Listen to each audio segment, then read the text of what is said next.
છેલ્લા 5 તેમજ 10 વર્ષ સુધી વેરો ભરપાઈ ન કરનાર 17 મકાન દુકાન સીલ કરવામાં આવતા બાકી વેરાધારકોમાં ફફડાટ ફેલાયો હતો। નોટિફાઈડ એરિયા ઓથોરિટી દ્વારા છેલ્લા 5 તેમજ 10 વર્ષથી વેરા નહીં ભરપાઈ કરતા રહેણાંક દુકાન તેમજ કંપનીનું લિસ્ટ બનાવી કાર્યવાહી શરૂ કરી હતી। અંકલેશ્વર નોટિફાઈડ એરિયા ઓથોરિટી દ્વારા વેરા વસૂલાત ઝુંબેશ સઘન બનાવવામાં આવી છે। અંકલેશ્વર ઔદ્યોગિક વસાહતના રહેણાંક વિસ્તારમાં અનેક મકાનો અને દુકાનો આવેલી છે।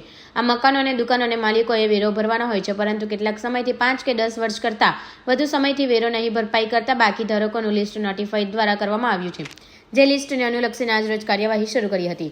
એ પૂર્વે વારંવાર નોટિસ ફટકાર્યા બાદ પણ વેરો ભરપાઈ ન કરનાર 17 દુકાન અને મકાનોના માલિકોને નોટિફાઈડ એરિયા ઓથોરિટી દ્વારા સીલ કરવામાં આવી છે।